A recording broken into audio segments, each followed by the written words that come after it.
WNBA All Star Weekend brings the fun, even without Caitlin Clark. Indianapolis. Turns out, the WNBA didn't have to cancel its All Star Weekend. Not with Sabrina Ionescu reclaiming her three-point crown, and Natasha Cloud racing through a skills obstacle course before playfully trolling the home crowd. Get concise answers to your questions. Try Ask the Post AI. There was still discernible joy on the faces of the players as they sat courtside, wearing swaggy streetwear brands and not looks of concern about revenue sharing. No one complained about the officials assigned to the festivities missing a call. And no, nobody missed listening to comedian Shane Gillis try his best to make casual racism sound remotely humorous. Furthermore, not a single fan inside Gainbridge Fieldhouse tried to sacrifice their own right groin so that the most important woman in the building and the league could. The glitz, the grit, the gravity-defying moments, the beats of DJ mixes blending with the sneaker squeaks on hardwood. This year's WNBA All Star Weekend in Phoenix reminded us of one undeniable truth. The league doesn't need just one name to shine. Caitlin Clark may have grabbed headlines all season long, but for one weekend, the spotlight belonged to everyone. Yes, Clark's absence was noticeable. You could feel it in the murmur of fans wearing number 22 Indiana Fever jerseys, in the empty space where her pre-game swagger might have stirred a frenzy. But rather than diminish the weekend, her absence did something special. It opened the floor to a showcase of collective brilliance, a celebration of the whole, not the one. The weekend pulsed with a defiant kind of joy, a celebration of diversity, excellence, and fun that comes when the stars align not for a single superstar, but for an entire league of them. Aya Wilson lit up the floor like she always does, all poise and power, throwing down fadeaways and flashing megawatt smiles. Sabrina Ionescu, as precise as a metronome, reminded fans that she's still the sharpshooter to beat, draining threes as if the hoop were the size of a swimming pool. And there was Breanna Stewart, a four-time champion who moves with the quiet dominance of a storm, proving once again why her basketball IQ is second to none. And then there were the new faces, some stepping into All-Star Weekend for the first time, their nerves quickly replaced by joy.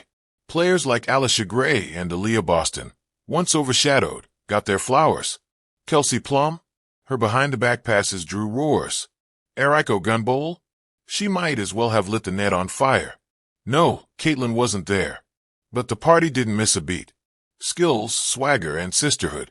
Friday night kicked things off with the Skills Challenge and the three-point contest, events that have become fan favorites not just for what they showcase, but for how they do it. The Skills Challenge, this year won by Natasha Cloud, was more than a dribbling and passing clinic. It was personality on display. Cloud danced her way through the obstacle course, laughed mid-run, and then nailed her final shot like a boss. "It's just vibes," she said, grinning ear to ear afterward. Then came the three-point contest, and Sabrina Ionescu once again proved that her shooting is built for prime time. Though she didn't break her record from last year, she was still sensational. Each swish was a spark, and the crowd aflame.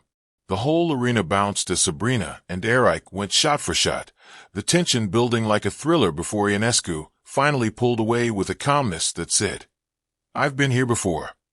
This wasn't just skill, it was theater. And it reminded everyone that showmanship in women's basketball isn't performative, it's authentic. A game of lightness and lightning. Saturday's All-Star game between Team WNBA and Team USA was anything but a friendly scrimmage. Sure, there were smiles, half-court heaves, and playful dances, but don't let the levity fool you. These women are competitors to their core. Team USA, preparing for the Paris Olympics, faced a team of league-selected All-Stars. For the first quarter, the players played loose, tossing lobs, hoisting logo threes, and sharing laughs. But as the game wore on, something shifted. The All-Stars smelled blood. Team WNBA pushed the pace. Kelsey Mitchell, flying like she was launched from a slingshot, dropped 20-plus points and got the crowd on its feet. Kayla McBride looked like she was shooting into the ocean. The tempo surged, and by the third quarter, it felt less like an exhibition and more like a proving ground. In the end, Team WNBA edged out Team USA, sending a message. This league is deep and no roster, Olympic or not. can afford to sleep on anyone. The Clark effect, even in absence.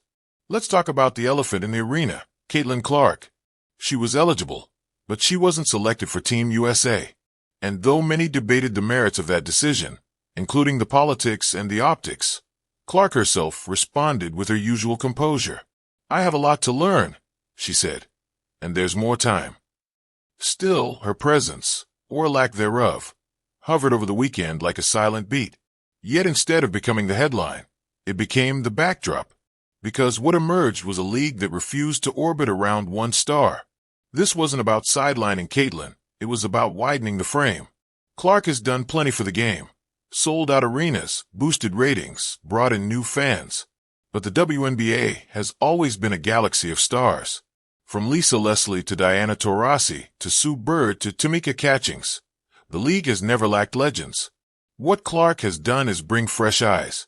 And what the weekend did was show those new fans the rest of the picture. A vibe shift in the stands. Outside the game, the energy was magnetic. The WNBA Fan Fest turned downtown Phoenix into a basketball carnival, music blaring, fans lining up for selfies with legends, and kids dribbling through pop-up courts with dreams in their eyes. The W merch was flying off racks. Dads wore Girl Dad shirts while their daughters screamed for Skylar Diggins-Smith. Teen boys argued over who had the better handles, Courtney Vandersloot or Chelsea Gray.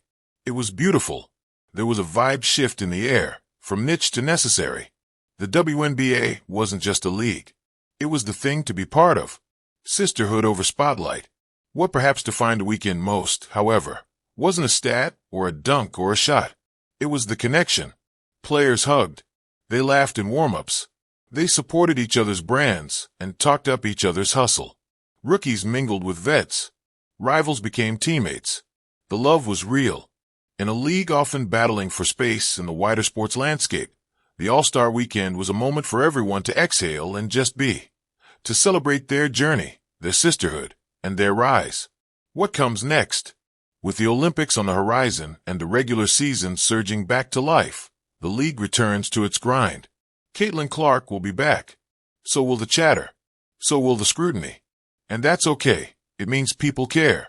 But what the 2025 All-Star Weekend proved is that the WNBA is far more than the sum of its most viral moments.